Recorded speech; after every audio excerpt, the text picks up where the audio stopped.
Well, Ellen and Katrina, thank you not only for being here to talk a little bit about your book, but for writing the book. Just a little bit about my interest and why this speaks to me, but it really does. And I read it with enthusiasm and excitement. My inspiration to be in this field is my mom. My mom has always been an avid amateur investor. I don't know who was the equivalent of Susie Orman at her time, but she would have been an avid Susie Orman listener. And, you know, always about budget responsibly, spend responsibly, save, invest. Always had a portfolio of low cost, diversified mutual funds, and taught all that to me and was my inspiration to actually go in this field. And it's always been apparent to me that that was never really a choice for her. And in her time, you know, she went into the teaching profession, and my aunt, who was very similar, went into physical therapy, and these were kind of common fields for women. And I've always recognized that I had this opportunity, but they probably didn't. It wasn't realistic. They weren't encouraged to go into, you know, major in business or finance. And even if they did, I think it would have been pretty tough on the other end. So with that awareness, it's been important to me always to try to create opportunities for women to speak up for women. Years ago, I brought it up at one of our adjunct meetings, and really thrilled with the progress Columbia's made in pursuing the goal of increasing women in the program and creating more opportunities in investment management for women. So this book is really just continues to build, I think, in a great direction. And it'd be great to just start the discussion.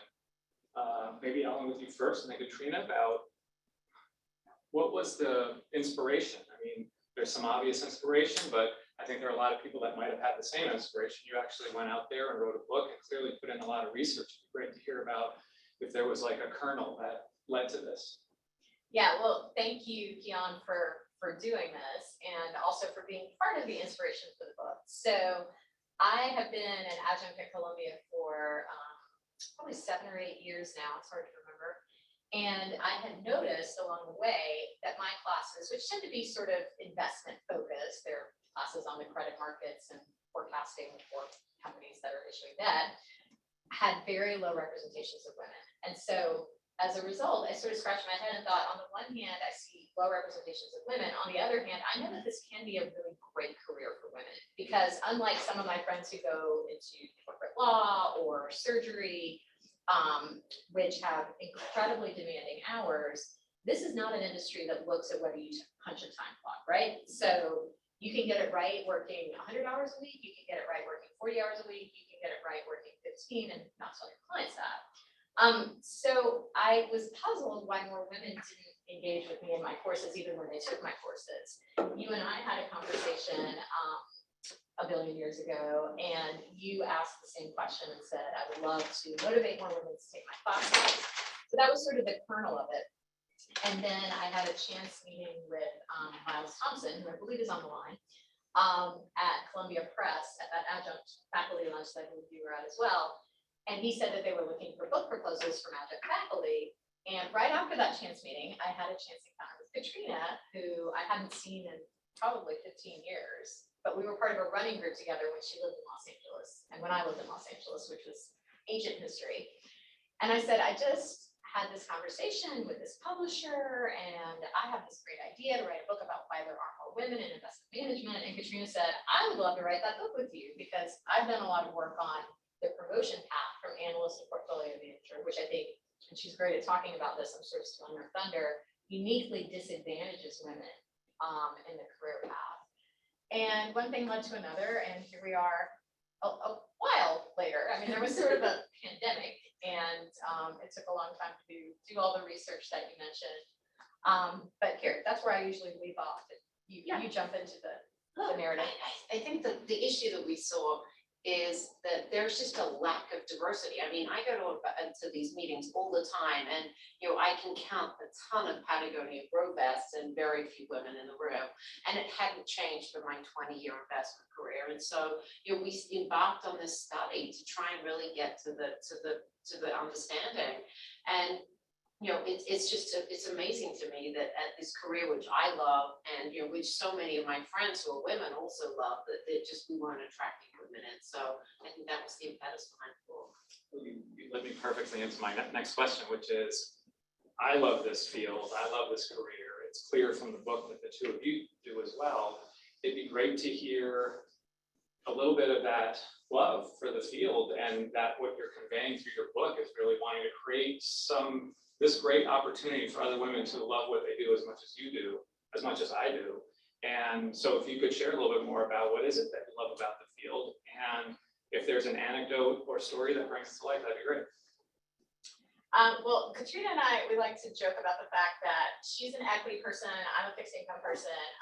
Now, although it wasn't true forever, she works at a mutual fund company, and I work at a company that's primarily institutionally oriented. So we cover all the four quadrants, you know, the 2x2 matrix of fixed income, institutional, equity, mutual funds. So my answer is going to be different from Katrina's. But generally speaking, what I love about investing, which is not what I anticipated when I went into the field, is that it is highly analytical, but with a dash of creativity. So pattern recognition is important, and to get pattern recognition, you really have to analyze companies. You have to look at them over long periods of time historically, forecast out prospectively, but then you also have to bring your own perspective to bear and come up with this creative approach that allows you to see something that the market hasn't identified yet. And that's something that I think doesn't have a gender, doesn't have any sort of ethnicity associated with it. Creative analytical thinkers are people who tend to be good at this job. And the final thing I'll say is that there's a misperception, which I think, based on the studies we have that say that girls underestimate their math skills at very early ages relative to boys, there's a misperception in the industry that you need very, very strong math skills to be a good investor.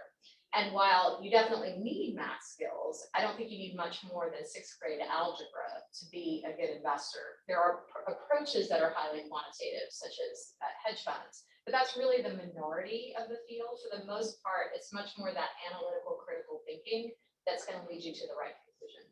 Yeah, I think, you know, the math skill is something we talk about. I think it's really that quantitative analysis. So we actually interviewed a couple of quants when we were talking to people before, and they just have a very different approach, but it's not a either or. I mean, they look at their creativity goes into creating the algorithm and the rationale and the basis behind the algorithm that then identifies these investment opportunities. And they are actually very encouraged by the fact that they take out any bias that comes from interviewing management teams. I could never imagine, and I pretty much blanket will never invest in a company that I haven't met the CEO or the CFO or someone from the executive suite, because I think that understanding the culture, understanding what's going on in these companies is so important. The other thing about our job is every day is different. It's just such a unique situation in that, you know, I can remember companies that I've looked at, you know, I think of like the ABBs of the world, which, you know, before most people were born in this room, was almost bankrupt. It's an industrial conglomerate. Now it's a great company. It's gone through separation. So even if you looked at it before, what you're looking at today is even different. So it's always changing, because market price is always changing. The investment case is changing, and the outlook is changing. And that's the thing that I like about my job. It's not 9 to 5, but it's also just so differentiated in that respect. Yeah, sorry to interrupt, but will you make sure to speak into the mics just for the folks on Zoom? Yeah. Thank you. I think I was reclining before. It didn't mean to. Yeah. Also, I'm short. So on the one hand, it seemed as I'm reading the book, particularly in the beginning, it's written for someone potentially new to the field. It's very educational, helps them understand both what's attractive about the field, what you do in the field, a lot of the terminology in the field. On the other hand, it's clear that another target audience for the book is the leaders in the industry, both men and women, who have the opportunity to affect change. And I'm curious if you could speak to both, why there are those categories that you thought was your primary audience? Also, how did you balance the content between being educational for a very early, young, new entrant in the field versus trying to target the most senior people in the field? So I'll start. One of the people who moderated a separate session for us said that he found the book to be very good value because it was two for the price of one. It was a discussion of the industry and an overview of the industry, and then also it was a deep dive into some of the solutions for addressing gender imbalance. We absolutely wrote it for everyone who is either considering a career in the industry or who is in the industry, and we realized that there were two books implicit in that category. I wanted for my friends who I run with, who happen to be plastic surgeons and lawyers and doctors, I wanted for them to be able to read it and have a baseline understanding of the industry so that they could look at their industry and say, oh, these are some analogs to my industry, or so they could look at their industry and say, wow, we've come a lot further than investment management has. So that was the impetus for the first third of the book. Talk about that. Yeah, I think the fact is that, you know, the conclusion, one of the things that makes investment management just so interesting is that you have objective performance criteria. I mean, I wake up every single morning and I know whether or not I've beat the benchmark or I haven't beat the benchmark. So you would think meritocracy would lead you just naturally to gender parity in the industry. You know, everyone's judged by the same criteria. And that was the surprising fact that they weren't. And so when we went out to write this book, we started with the premise that would only apply to investment management. What we found is it applies much, much more broadly. And in that broad application of the book, we needed to actually introduce investment management to the broad people, the broad audience. In terms of targeting the investment management firms and the executives there, we spend the middle part of the book addressing what we call the supply chain. And so all parts of that supply chain are addressed in that middle section from the undergraduate in college all the way through to the senior executive. So I think that we had to address the supply chain, and that's why we've had to address both people looking into this industry as well as people who've been in it for some time. So one of the fascinating conclusions in the book is that a team with diversity, a team with women, will perform better than a very lack of diversity team. What can you speak to the evidence, just for everyone who hasn't read the book yet, that's out there that demonstrates that? How conclusive is that evidence? And then to the extent that you either have your own or there are theories as to what drives that outperformance, that'd be really great and fascinating to hear. So let me just start with the first thing is we are not advocating for all female investment teams. Okay, we are not advocating for all men investment teams, where we are very much advocating for diverse investment teams, because it's the diversity of the thought and the diversity of the experience that brings about better investment conclusions and better investment decisions. And that's what we're in it for. I mean, my job as a portfolio manager is to deliver superior investment firms.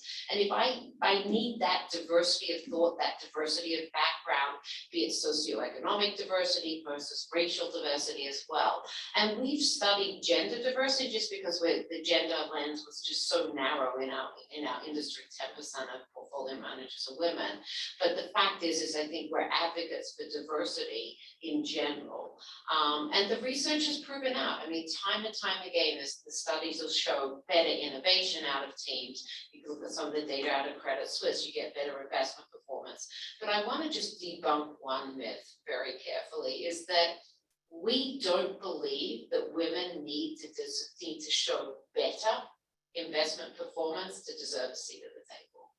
We just need to be the same. And throughout the book, that's a clear message, isn't it, that we advocate is for equality and for, that we don't have to show that we're better just to be able to have that seat at the table, because having the diversity of people at that table will drive greater performance for the entire group. And I think that's what we're after. Mm-hmm.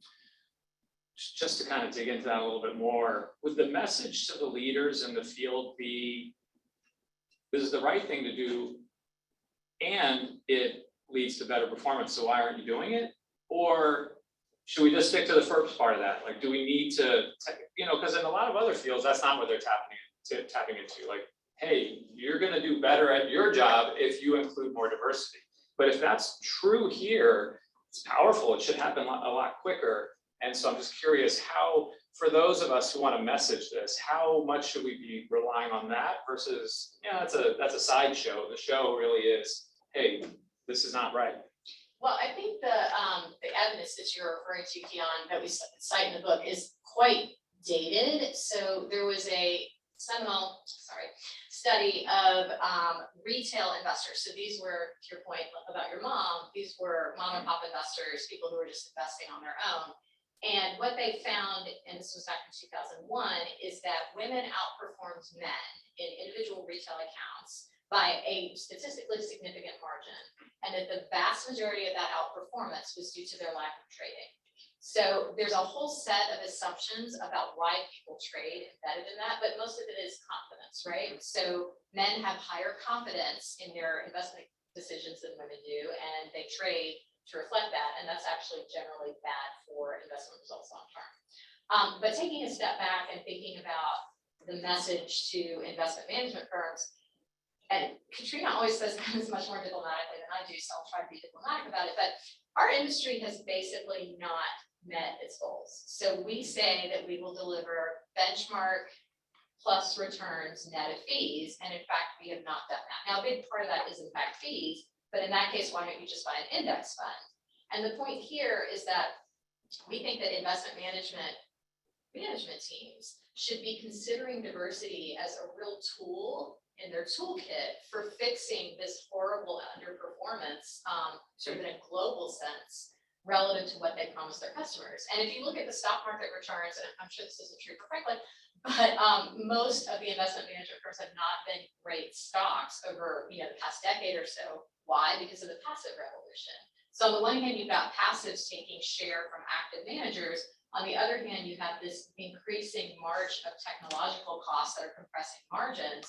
So it's not necessarily a great time to be an investment management CEO in general.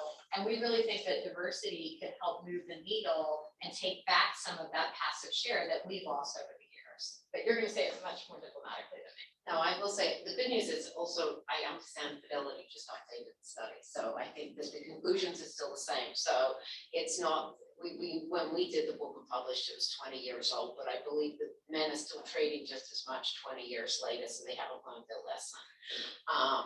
But I think when we look at passive, and we need to talk about that as a general construct that overlays with the industry, I think, we have underperformed. But the fact is, though, we look at what part of the rationale for that, particularly in the last 20 years, we always give the example of passives. If I give you money and I tell you to go out and buy the cheapest car, you're going to get a car with no ABS, no rear view camera warning, and none of the really good safety features.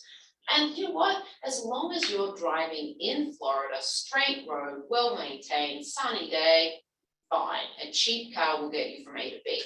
But if you drive in New Jersey, which I drive out to every single day, there are things called potholes, there are things called New Jersey drivers, and there's a whole lot of other things that are barriers and mean that you need those sensors, those lane departure warnings, and you need this technology, and that technology costs money. And I think that ultimately, active management does have a value proposition. What we've done really badly as an industry is image.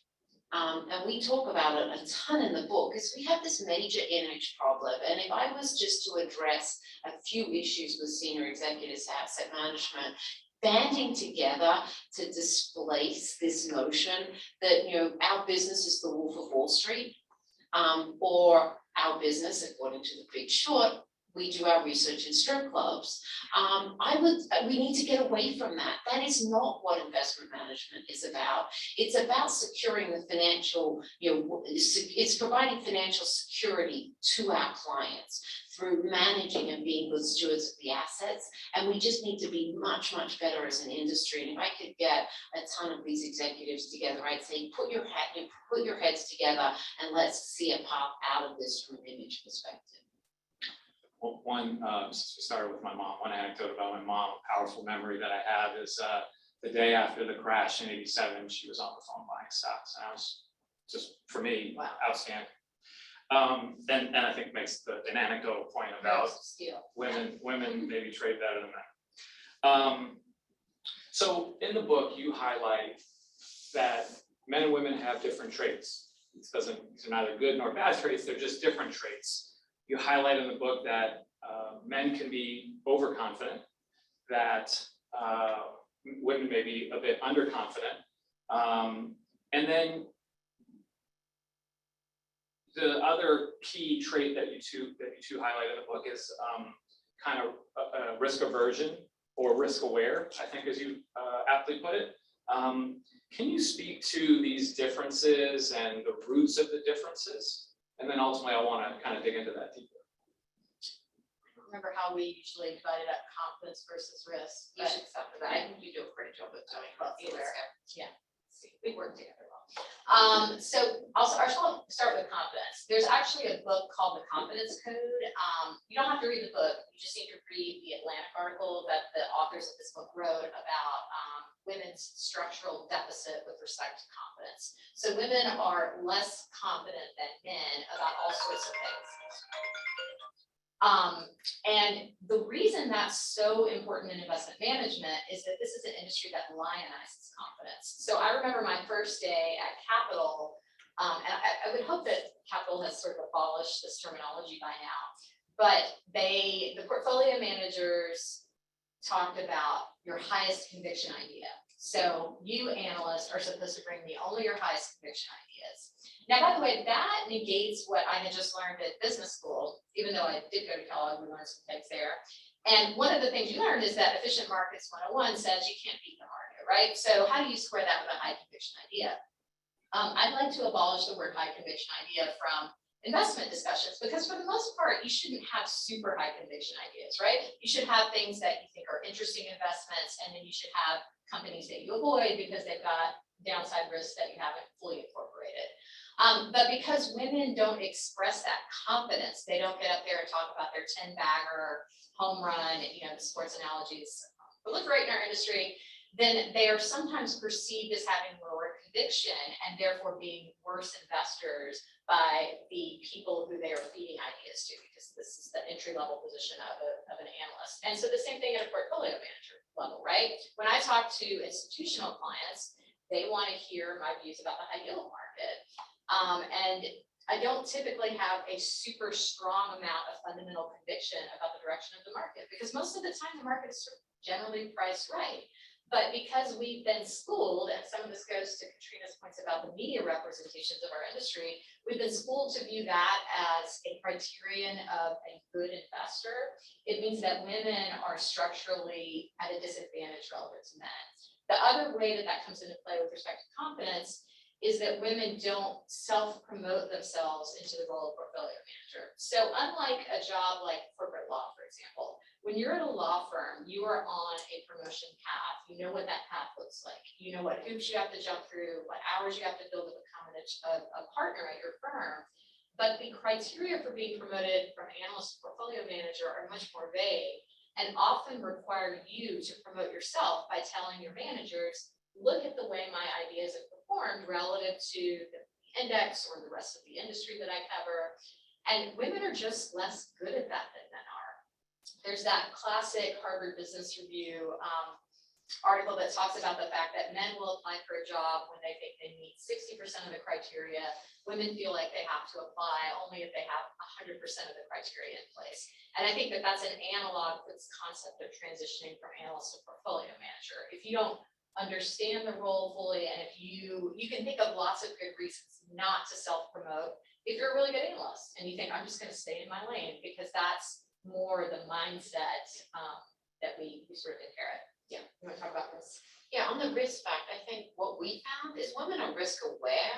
They're not necessarily risk averse. So, if you get an investment pitch from a female, often they have both sides of the coin. And if you're sitting in a PM seat, we want to know what can go right, but I also want to know what I need to be monitoring and what can go wrong. And that risk awareness, I think, is very, very key to an investment philosophy. The other aspect that we talk about in the book, and we've heard it resonated a number of times from individuals, is that women didn't feel like they took career risk. And, we're not exactly sure why that is. Some of it could be that they may have underinvested in networking, so they feel like they can't take that career risk because they don't have that safety net from a career perspective. Or it could be due to the fact that women are paid less, they're promoted slower, and they have lower bonuses. So we have less worth to our career, and so we may not have the savings that afford you to take that risk. So I think there are a lot of structural barriers, but the good news is these are not insurmountable barriers. And I think they're things that we think can change going forward, and we're optimistic, as you said, with all this focus on DE&I that's coming at the industry, due to the lack of performance and particularly from the allocator side. I think that we do see a path to positive change.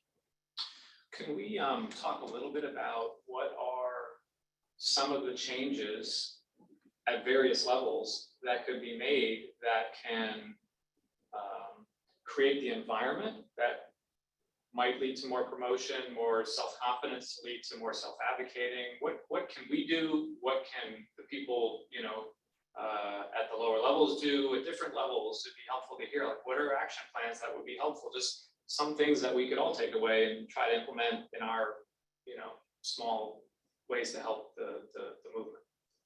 I'm going to start with the first one, is that we need to change our hiring practices, okay? I did find out the Mattel story actually does exist. We transitioned it to Starbucks, AKA it's the kid who bought Starbucks stock when he realized mom was not functioning in the morning before she got a triple grande latte from Starbucks. In Mattel, it was the kid who bought Mattel stock when he realized Hot Wheels was going to be the next hot thing. And as I said, it is a true story. The problem with that is there's two elements of that on the diversity front. The first of all is the research shows that within the same family, parents talk to sons and daughters differently about finance. So, the boys are encouraged to do those types of investment, the girls necessarily are not. Secondly, there's a socioeconomic element that I just don't think we really consider. I mean, some people just don't have access to the money to invest in Mattel stock, so they won't ever have the story. And so we are already excluding our recruitment network with just that one little anecdote there. The second thing is, we ask people to do the job in investment management before you have the job. I don't know about you, but if I got we don't ask a doctor to perform an appendectomy before they get the job of being a doctor. We like to teach them, and I think that asset management needs to get better at that. And look, I look at when we fast forward and look at what made all these people successful, particularly women in their jobs, no one, you can clarify, no one said, I was really great at Excel modeling the income statement. I loved Excel modeling the balance sheet and the income statement. No, they talked about the intellectual curiosity, the investigation, the understanding the business, and obviously those fed into the income statement and balance sheet, but they're not a core competency. So I think that we need to hire for that intellectual curiosity, and we can then train people, and we can send them to a Excel modeling boot camp and get them those skills. But you can't train people necessarily to have that intellectual curiosity. You can train them about 4 to 5 forces and how to develop that curiosity within a framework, but I still think you need that underlying skill set. Yeah, you can also tell them to just hire some Word for Kids model for them. That's what I used to say. No, I think, so Katrina did a great job of covering the recruiting side of things. We did a study with the gracious help of Columbia and a Career Management Center. The Student Investment Management Club actually surveyed its members. This is a few years ago, so none of you would have been part of this, and asked questions about things like how long it took the students to prepare their stock pitches. And I think the average was like 60 hours or something. And so that's 60 hours in your first semester of business school when you have all these other demands on your time that you're spending on a pitch, to Katrina's point, to prove that you know how to be an investor even though you've never done it before. And there are all sorts of great resources available, but we really believe that the recruiting process at the investment management firm should be realigned to do a better job of identifying that raw talent. And we have heard some signs that that's happening. At the investment management firm level, there are lots of different solutions, and these are off the shelf. They are not things that we have to reinvent the wheel in our industry for, but they all begin with data. And one of the most puzzling things to us, and yet kind of a silver lining of all the research that we did and the conversations we had, is that this is an industry that does a terrible job of analyzing its own data. We analyze data for the companies in our portfolios in so many different ways. We know everything there is to know about, I'm not going to say something I own because it's probably awful, but we know everything there is to know about that company versus the, sort of the cobbler's children who have no shoes. The investment management firms are not turning a strong analytical eye on their own data. So looking at the promotional cadence for men versus women, looking at things like what industries do we give men versus women to cover? There's some good data at that I think it was a CFA study that looks at the percentage of women who cover the retail industry, which incidentally was my first industry, versus the tech industry. You can guess which industry has done better over the last decade. So there's all these gendered components to some of the hiring decisions and then promotional decisions that are made, that if you just did a deep dive into the data, you could identify them. But because we tend to be an industry that's run by the inmates in the asylum, there isn't usually like a strong managerial level at a lot of investment management firms. It can be hard to get somebody that really has the authority and the wherewithal to dig into that. I just want to bring up one other element because I think it keeps coming up. Is this idea of aggregation of data and the fact that people aggregate data and they aggregate it so much that you can get a great diversity statistic. So medicine's a really nice, does a really good job of that. They're patting themselves on the back. They've got pretty good parity. But when you take it down a layer, women are overrepresented in pediatrics, which are the lower paying parts of medicine, and they're underrepresented in surgical, which is the higher paying parts of medicine. And so, you've really got to be careful if we aggregate up the data too much. So, we don't want to be paying the CEO on aggregate diversity data if the diversity is sitting in the back office, for example, or it's sitting in low promotion cadence jobs, or it's sitting in the lower paying jobs, because I think that we need to really be granular in how we analyze a data, and we need to cut it down by division and by level, and really understand what the message that is coming out of it. So I think that sometimes we get fooled when we just aggregate things to the top, that we don't take it at a little deeper lens. Ellen, in the book, I think this is based on your experience, that women tend to speak less in class, respond to your questions for their responses, even when class participation is a relevant, important part of the grade. I absolutely can confirm my experience the exact same thing. I think it was 15% of your class grade, it's 20% of my class grade. And I've actually, just to ensure we get steady flow of comments from everybody. I mean, everyone has to speak at least. I go around once, and then I open it up to anyone else wants. And that part that's opened up is dominated by men, usually Western men. I don't exactly know what that means, but that's what I experienced. I'm curious kind of how can professors create the environment that women speak up? How can managers at investment management firms create the environment so that women feel comfortable to share their opinions more, because it's that opinion that creates that diversity that leads to better results. So even if it's just for performance reasons, like we should figure out ways to do this, but it's also the right thing to do. So how do we do it? Yeah, I wish I knew. And Kian, you've given me some good best practices, I think, for things that you do in your class. So for example, having everybody speak up. My classes are probably too large to do that. One thing that I do is I allow people to post articles on the discussions tab that we have. It's part of the Canvas website. And I call on people to talk about those articles at the beginning of class. And what I find is that women are potentially more likely to do that because it's something that they can prepare ahead of time. And women like to prepare. That's what makes us really good analysts, actually. We're really good at preparing and making sure that we come with thoughtful responses as opposed to just, saying something in the middle of class, which is what a lot of participation sometimes feels like. But I still struggle with the fact that I know women have a harder time raising their hand to ask questions because they're concerned that they will come across as knowing much less about the subject matter than whatever the baseline is that's required. And I'm not sure how to address that other than being completely open and saying, please don't ever feel like you have to ask something in class. Come to me after and we can hash through this together. Come to office hours, send me an email. But that is as far as I've gotten.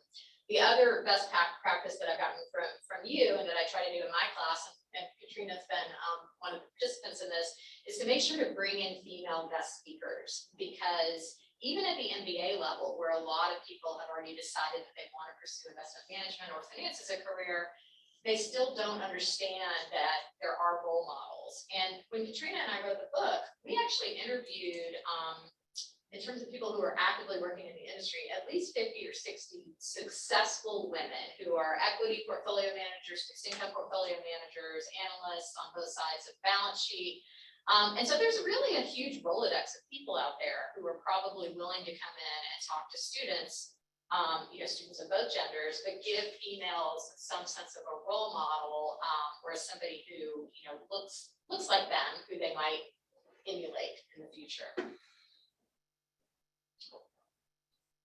We've touched on this topic, but this idea of overconfidence, of speaking more often in class and with conviction, how that promotes men in the field and to some degree holds back women in the field. If we talk about interviewing practices, how do we change that? How does the person who isn't as convincing in their argument, how do you evaluate them in a way that's going to help pick someone who's well prepared for the field? I think as part of an equity analyst, you've got to learn to be convincing. I don't think that convincing can be confused with confidence. Though I think if you've got your investment case laid out, it's reasonable, it's rational, and you show that basis, it will be a convincing pitch, regardless of whether or not you use the language like 10-bagger, or someone used it at a conference last week, a 3-bagger. So I mean, maybe our standards have gone down. Look, think about it from a perspective of what you can do as a portfolio manager, and there's so many things you can do. We can pull another seat up to the table. If there's a female that's sitting in the back, bring them to the front of the conversation. That's an easy thing that you can very deliberately do. The other one is a lesson I'm going to borrow from James Gorman, the CEO of Morgan Stanley. And I think it was just such a salient story that he shared with us. He had a room and he had a whole lot of new analysts, and there was a female presenting, and there were two guys sitting in the corner, and they must have been talking about the weekend. And the woman stopped talking, and Gorman actually reprimanded or told both of them off. I supposed to tell them off, or spoke to both of them. Obviously, he spoke to the men, that's just rude while someone else is presenting. But he actually said to the female, don't cede the floor. And I think that that's a really good skill that I've learned. I've had those men sitting at the table at my presentations when I've been talking about a stock, and they're having a little side conversation. And instead of basically sitting there and letting them talk over or keep their conversations going, I just directly look at them. I said, if you're having a separate conversation, please take it outside. I'd like to continue with my presentation, and I just keep barreling through. In terms of the questioning thing, it's very difficult. But the fact is, you just got to keep going. I mean, you shouldn't just let the lack of success and being part of that conversation deter you. The second thing I've found is also really effective is when you point it out. So I had 3 men at a dinner table last week, and they were all really loud, having a conversation that I was supposed to be part of. And they just said, guys, do you realize that every time I try to talk, one of the 3 of you talks over me? And they're like, and I said, your business needs to get more diversity. So you need to be able to learn to interact with someone who looks like me. And so maybe we should start practicing here, and then you can take that back to your business. And I've just given you one of the best business tips you've probably got all week. So I think that there are fun ways to do it, and there are ways that don't take people's ego away, but sometimes just pointing it out, I also find it's being very helpful. Now, maybe that's just because I've got to a point in my career where I can do it, but that's ceding the floor. You can do it any stage in your career, because I do not think there's one person in this room which would acknowledge and say that the behavior of 2 bad actors in a room who are speaking while someone else is talking is in any sense acceptable. So as I read the book, I couldn't help myself from continuing to think, how can I take this very clear, concise education about something I already care about and know something about, but learned a lot more as I read the book. What can I do? How can I do more, right? And a lot of it comes in the classroom because there's an opportunity for me to impact students and women in the class. And it crossed my mind, and I'm gonna lay this out because I don't know that everyone on the Zoom telecast knows the value investing program and how it's structured. So I'm going to lay out the whole question, but this crossed my mind. I've kind of already told you guys the question, so I know the answer already, but I think it's just interesting because it crossed my mind. And I was this idea, I didn't know, was it a good idea or a bad idea before I asked the two of you. So the value investing program, as I think most everyone on the Zoom call and in this room knows, is a prestigious program that accepts only 40-ish students. And one of the required courses in your second year, if you get into that program, is the applied value investing class. And there are 4 sections with roughly 10 students each.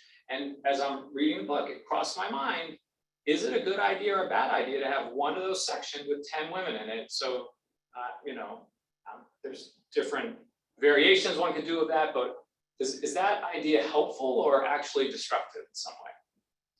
Yeah, so again, Keon had prepped us on this question ahead of time, and my answer to that is it's not productive. And there's a couple reasons. The first is just that's not the real world, right? So if you're going to go to work in investment management, to Katrina's point, I did not mean to imply that you should not have conviction in your investment ideas. I'm just saying that a high conviction idea is usually not worth as much as you think it is. You have to be able to stand up to somebody who pushes you on your investment, because that's what portfolio managers are for. They need to do that to understand what's being put into their portfolio.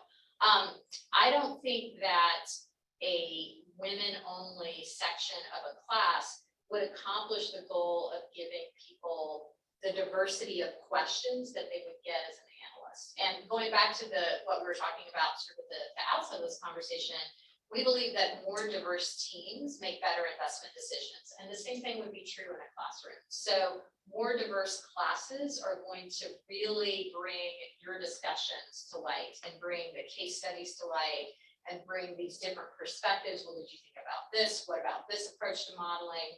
Why didn't you go in this direction with your forecast? And that's something that is more likely to be accomplished with a more diverse group of people. The other thing we talk about in the book, and I think it's relevant, what is it, 30% of the value investing program right now is women, roughly. So coincidentally, that is the number that studies have shown is where a minority, whether it's gender or otherwise, moves from being what's called a salient minority. So a minority that doesn't really feel like its voice is heard and that it can make a difference, to being a contributing sort of force within a team. And so if you've got classes that are 30% women, then all of a sudden you've got women who feel empowered to speak up because they've crossed over that threshold of 30%. I mean, that's not a hard and fast number, where there's enough of them in the class that if you're the lone woman in a class and you raise your hand, then you believe that you're speaking, not just as Ellen, but as the token woman. And when we've eliminated the token woman issue and we have enough of that demographic in the same classroom, then you're going to have more robust discussions where that voice can really be heard. Yeah, I couldn't agree more. I think, when we talk about conclusions, I mean, we talk about the race to 30%. Ellen talks about the fact that we were runners by word. Ellen still is. But, we look at that 30%, and it's quite years ago. The marathon was run this last weekend, but your 30% is like getting to a half marathon mark. It's a very impressive achievement. So we don't want to take away from the fact that if you manage to get to 13.1 miles, you've run a half marathon, it's a great achievement. We're in it for the full marathon distance, and we need to keep our sights on that. So yes, when you're running, you keep in mind that halfway point, but once you get there, you want to keep going. And I think that's really important. And the surprising fact to us was this salient minority effect. The other element of it is when you do introduce diversity into a team, initially the performance of the team goes down. And it's that communication cost when people talk about, well, I know how to talk to the 5 white bros in my club, so they use that language too, I'm sure. But they've got that comfort. And so you add in diversity, you've got to learn how to communicate and you've got to bring them into the accepted norms and maybe adapt some of those norms. So I think that, we look at the asset management business and we say to the CEOs, the fact is you need to get through that cost as fast as you can. So you need to really get to diversity from all angles, not just from a gender diversity perspective, but we talk about it from all different respects. Because if you can get to that 30% hurdle, you start seeing all those benefits from it, diversity you talked about, and you're going to see the benefits of the better performance. You've borne the cost, you've got better performance at the same time the capital's coming at you. So the business case here is really easy from our perspective. That's great. I was wondering if we could talk a little bit more about how that diversity helps the team perform better. There's two thoughts that cross my mind.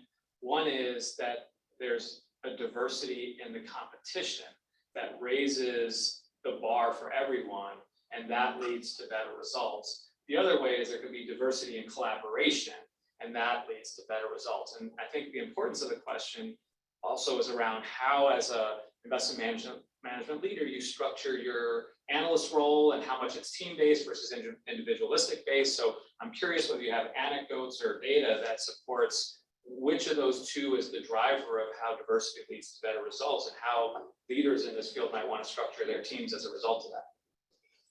Well, there is the, I don't know if this is apocryphal, I don't think it is, but the stories of all the venture capital funding that doesn't go to women, women-led firms. And sometimes that is literally because the product is driven to, or has a female demographic as its target market. And so then when you walk into a room full of white male venture capitalists, they say things like, well, my wife might get this, but I don't.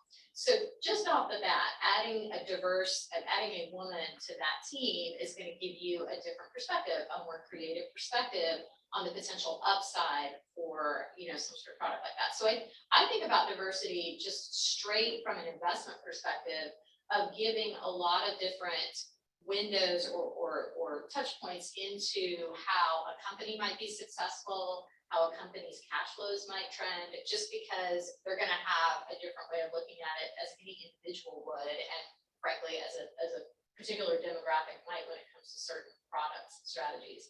But I do think that, again, we go back to this concept of active management having struggled to deliver performance in excess of the benchmark net of fees. It has primarily been generated by one demographic, which is white men. And it doesn't mean that all white men are bad investors, far from it. But if you take the best 50 men in the room and the best 50 women in the room, you're going to have a better investment output than taking the top 90 out of 100 men versus the top 10 out of 100 women, right? Just the math works in that way. And so that's really the case that we're making, is that there's no chromosomal advantage in investing. There just isn't, there can't be. So that's the way I think about it. Yeah, I concur. Absolutely. I was going to ask one last question, and then we'll open it up to questions. I guess we'll start here in the live audience and then go to the Zoom questions. But the last was, we're still kind of stuck in a world with COVID, and topically, how does COVID impact this movement towards, Columbia is doing a good job, and this book is going to create some education, and does COVID deter from progress or catalyze progress? Look, I think what happened is so many of the headlines have been negative in terms of the impact of COVID on women. I think we've just seen it, in terms of job losses, transfer. There was an interesting study that came out of another business school that talked about some of the more positive things of it. So first of all, the number of men that are doing more than 5 hours a week of housework has actually gone up. It's doubled. It's gone from a measly 11 to 20, but progress is only made in increments. So hey, you want to take what we can, so hopefully we'll keep going forward. The surprising statistic, though, is when they looked at 2 career families, working from home made both the male and the female more productive and happier. And more productive and more happy workers lead to better business outcomes. I mean, just simply speaking, I mean, the research on that is very, very conclusive. So you just think what's happened is we have de-genderized working from home. It's now okay for a guy to spend 1 or 2 days a week working from home, which means that he can be the one to take, Lily, their daughter, to the doctors. It's all not always falling on the shoulders of women.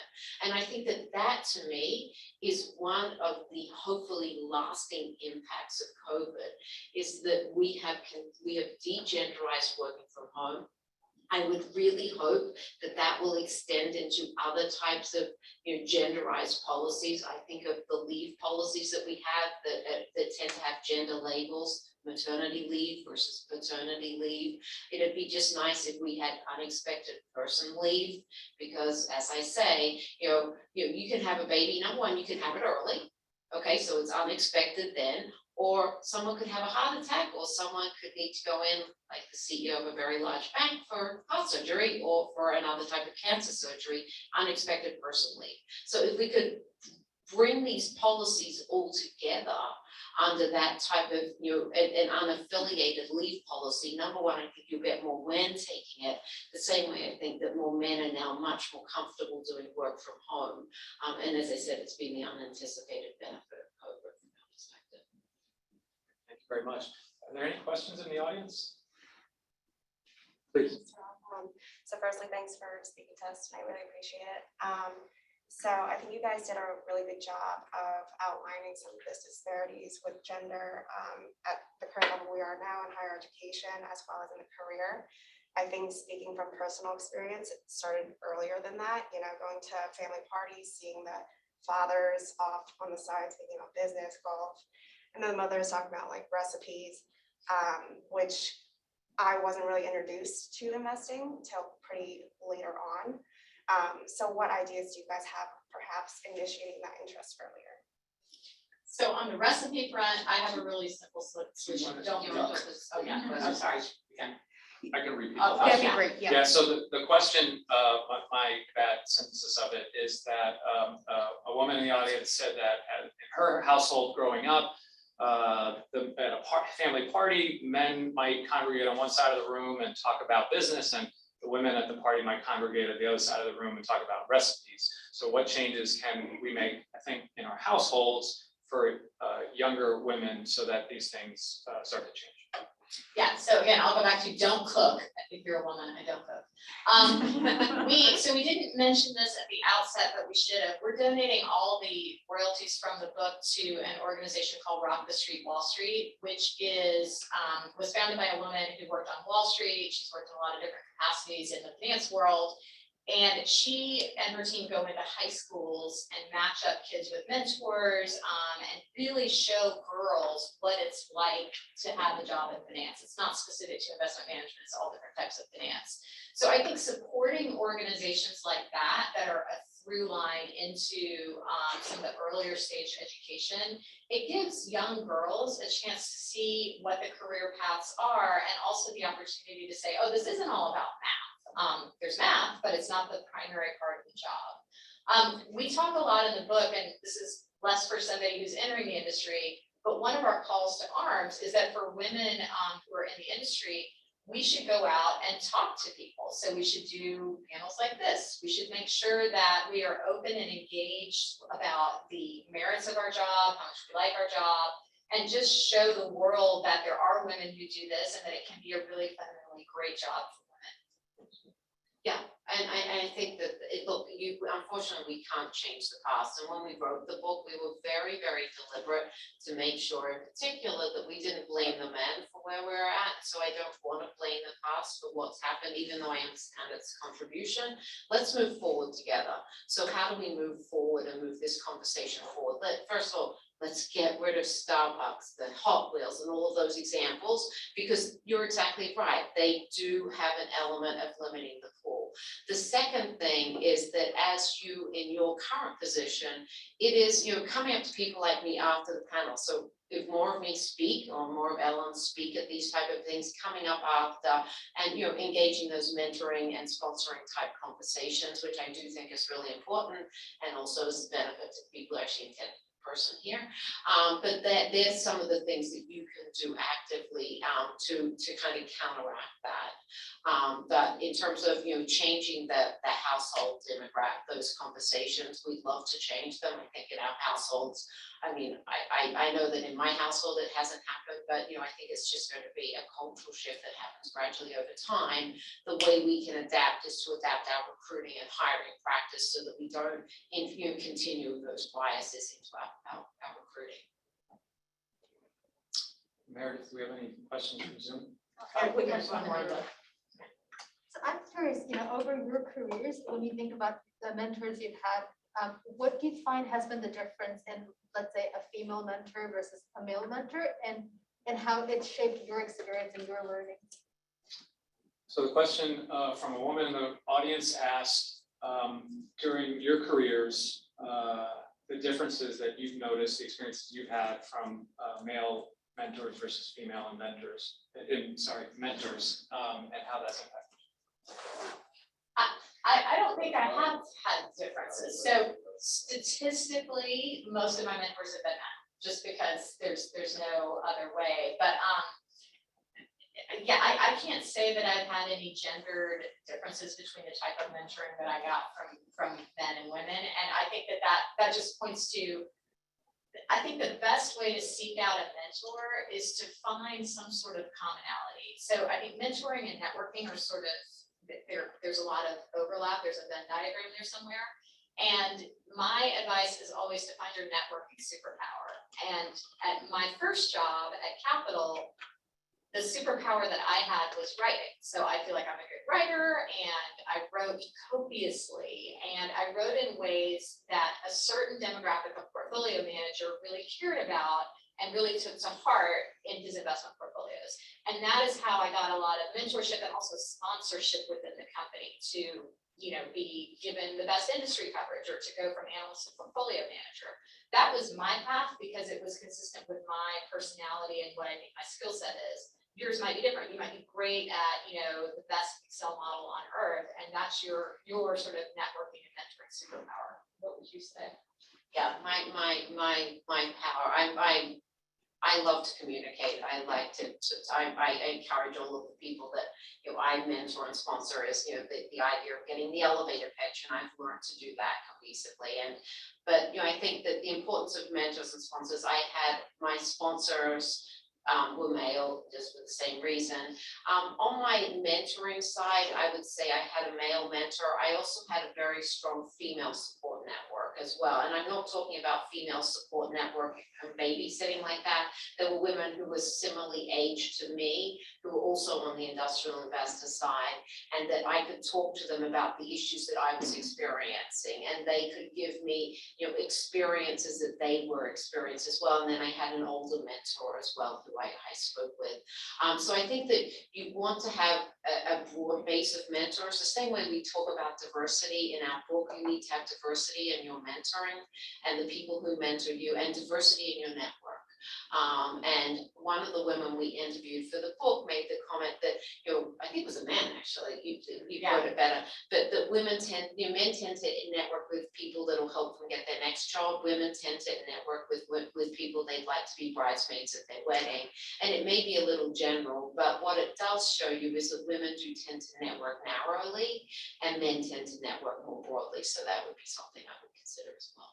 Yeah, and I think I just want to add on to that, because going back to the point that Katrina made earlier about the fact that this industry is a meritocracy, you may approach the industry as a woman thinking, this is really exciting because I hate the word networking. I mean, does networking strike fear into your heart? It does into my heart. I'm 50 years old.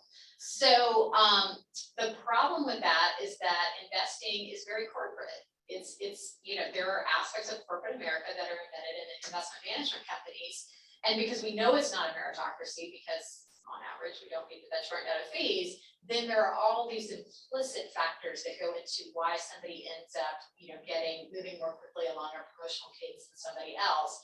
And a lot of that does come down to good old fashioned networking. So one of the other great quotes from what this was from a woman is women chronically underinvest in networking. And I think that is great advice, not specific to investment management, but it's something you might not think you have to deal with because of that concept of meritocracy.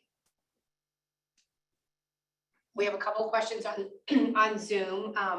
The first is, one structural barrier that women face is once they start a family. Men are not hindered by having children in the same way that women are. It ties them down geographically and it burdens them in ways their male colleagues don't face. Men are lionized for coaching their son's baseball team. A woman who takes time to go to a parent-teacher meeting isn't pulling her weight. How do we address that? That one's gonna be hard to repeat. So the question, my maybe bad synthesis is, men are lionized.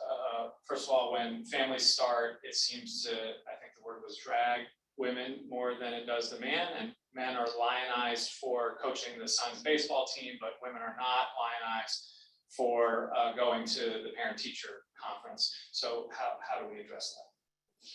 So we wrote, we actually didn't have this chapter in the original book proposal, but we devoted a whole chapter to work-life balance and investment management. And one of the reasons that we wrote the book, and really my passion project was about the book, was to debunk the notion that women aren't going into this career because of the lack of work-life balance. Because I'm not saying it's not hard. I mean, it's absolutely hard. And we've got in the work-life balance chapter several different models that we identified for how women do it. But that's all a way of saying women do it lots of different ways. So they're like Katrina and they start having children when they're like 16, child bride, or they're like me and they get very far along in their career and don't start their families till then. There are equal numbers of women who do it those ways, women who don't have kids at all, they only have cats, women who are single mothers.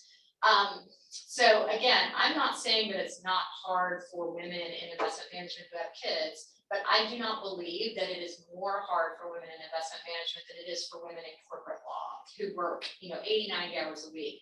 The big difference between our industry and some of those industries that are billable hours industries is that you can do your work anytime, really. I mean, obviously there are trading hours when the market is open, but if you're working on a model or you're rebalancing your portfolio or you're preparing for a client presentation, you can do that after your child goes to bed, if that's the way that your work-life schedule is set up. But men can do it too, after hours, after putting the kid in the bath or whatever. And I think that that's one of the takeaways that we think hopefully comes out of what the recent pandemic, if there's any upside to it. And look, forgive me, I think that we're all saddened by the loss of life that happened, but let's just look at, if we have de-genderized the idea of working from home and made it more acceptable for men, maybe it's going to make it less, that lionization is being de-emphasized going forward. I have one more question on Zoom. Any questions from the audience? Okay. For a small firm of 5 employees with 3 on the investment team, all of us men, what is the most important thing we can do with our next investment team hire to promote diversity? So if I understood it right, questions from a man who works at a small investment firm with 5 people, 3 of which are on the research team, all of which are men. And the question was, how should they think about their next hire to Promote diversity. Promote diversity. Well, let's just think about it. You've probably hired 3 people. I mean, patrimonialism is a great paper that was written by a Stanford professor focusing on the hedge fund industry, and basically said you hire people who look like yourself. Well, hopefully we've convinced you over the course of this seminar that that is really bad for business. So, the lack of diversity is bad. And that is to the extent that more and more firms are investing in diversity, they're going to go through that lull that you see, or that degradation in performance that you see initially when you add that diversity, but they're going to come out the other side at that 30% hurdle much, much faster. So I think that we will continue to emphasize that it is a race to the 30%, and that getting past that 30% is not only good for society, it's not only good for ethnic minorities, it's not only good for, socioeconomic diversity, it's also really good for business. So hopefully we've made that business case. And if we haven't, maybe we need to try the elevator pitch again. Well, I would say too, and I think this is going to be the absolute hardest thing to change in our industry. And I say this as somebody who's actually the beneficiary of this, but you have got to de-genderize networking opportunities. And what I mean by that is the anecdote about, all the fathers and sons sitting on one side of the room smoking cigars and playing golf, and all the women talking about recipes. That happens in corporate America generally. It certainly happens in investment management. And so for a small firm like the questioner works for, it's going to be very hard to integrate, if you hire a woman into a team of men who have worked together probably very effectively for the past decade. We have a great quote in the book about, it was from a hedge fund manager, a male hedge fund manager. He said, we go on this skiing trip every year. It's our big corporate boondoggle. There's 10 of us, we ski, we do the hot tub, we smoke cigars. It would just be really awkward to have a woman there. I'm like, yes, it would. So if you are serious about having a more diverse team from a gender perspective, then, and I don't know if that's what the questioner does for their corporate retreats, but don't go skiing and get in a hot tub, right? So I think that's where the rubber meets the road in terms of really equalizing those cultural opportunities for both genders. I was going to end it on an anecdote, but if you could help me with my anecdote, what was the name of the organization you're donating all the royalties to, and what exactly do they do? Rock the Street, Wall Street. Yes, sort of an awkward name. Yeah, so it's a program right to our school. Our firm sponsors 2 schools, and I actually sponsored one of them. So we go in and we teach balance sheet side management. So it's a lot of financial literacy is targeted to the income statement side, and we do give a quick overview, but we're talking more about how to manage the balance sheet side. So your liability management, your student loan management, your assets investing. So we're really trying to diversify the education of the And skills. it's just women, or it's It's just women. okay? Men are allowed to come to the field trip. Okay. That's it. And the part of the reason is, we didn't talk about this a lot, but in the undergraduate, what we found, and I think we repeatedly, you can't be what you can't see. So if you can't look up and see senior women ahead of you, you kind of get demoralized. And so you need to focus as firms on retaining your senior women in particular. So when you get that resignation letter from a senior woman, I would say to every single investment company CEO, that first thing you want to do is fly out there, talk to them, and spend as much time as you can to try and get them to change their mind, because losing the people at that stage can have just repercussions throughout your supply chain. So I asked that question because I saw, this is my anecdote, I saw that you, for the book, interviewed Seema Ingarami, who started an organization called Girls Who Invest. Seema was a classmate of mine at Wharton many years ago. And I've just always been really excited about that group that she started. And in your book, you talk about needing, in all levels, but certainly at the earliest levels, to have women engage into this field, start at the earliest entry level points, pre-MBA, MBA, so forth. And so for my class, which is an application class, I received my first application from a woman who had gone through the Girls Who Invest program. I very gladly accepted her into the class. And, to me, it's like the real early signs of the flywheel that starts to build when you have more and more women exposed at a young age, and then now come back to business school, kind of wanting to go into this field and then go out there and achieve those roles. And hopefully one day are a portfolio manager or managing an investment management organization, that flywheel really starts to build when the effects of your book and the effects of Girls Who Invest and Rock the Street, Wall Street. Thank you. That was a tough one. It's a mouthful.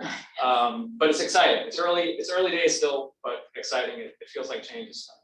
That's great news. Yeah. So we have one last question, if you'll take it. Can you comment on what suggestions you've made to investment management firms as how they can have a more effective recruiting process for career switchers or women who are new to the industry? And initially the commenter mentioned that it really resonated with them when you said people are asked to do a job before they've gotten the job. So I have a. If I could just, the question was, I think, synthesize, what advice would you give an organization on how they could change their recruiting practices to create more diversity? So first of all, read your job descriptions and look at the language, okay? We don't need strong analytical skills. Our analytical skills do not lift weights on the weekend, and that tends to be a male gender term, so just take it out. The second thing Ellen mentioned, a great data point, is that if you've got 10 skills in your job description and women don't meet all 10, they won't apply. Men, 6, come in, go for it. So let's just look at our job skills and look at what are nice to have skills and what are must have. And it's repeated. We had an executive search firm I was working with, not in investment management, on a nonprofit board, and they put in something, some qualification would be nice to have. I said, well, what does it do for the job? It's just that, would it be nice to have someone with that? And I'm like, take it out. I'd like to get more women applying for this job, and just eliminating that one line will take out, because otherwise we're just limiting the pool before we've even started the job interview process. The third thing is that when you're writing these job descriptions, you may think your firm is the best thing in the world. Don't lead with your firm description. Lead with some of the purpose and the job, what the job entails. Lead with, if you're managing a pension plan that deals with the retirement savings as teachers, what better job? And that type of messaging resonates. So lead with that purpose. And then thirdly, don't lead with the technical aspects of the job. Lead with the collaborative side of the job, because that's what Ellen and I do. I don't spend, I modeled my entire career. I still do model today. As a portfolio manager and as an analyst. But that's not my primary element of my job. My job is to collaborate. My job is to talk to my fellow portfolio managers and talk to other analysts and get a comprehensive view. And that's what the job is about. And that's what really resonates to a lot of women, generally speaking, and probably even more to the millennial cohort of not just men, but women. So there are so many simple things that you can do. And I've just talked about the job description. I haven't even gone into hiring, but I just think that we've got to be very deliberate in this. And then the second thing is, if I was hiring, I would be trying to make sure that as a firm, I was showcasing the successful women at my firm, because you're going to attract more women applicants if they can see that there are successful PMs, or if there's successful people in your organization who are female and doing a job that is either like theirs or similar to the job that they want. So, there's some very tangible things that you can do as a firm to encourage more women into different positions. Katrina and Ellen, thank you so much, not only for sharing this time and the Q&A that we had here, which was really enjoyable, but this is really important content. I'm very excited that it's out there, and it's a really important message that you guys put out there, and a really well-written book. So I hope, if you haven't read it already, please do. Thank you, Kian. Thank you.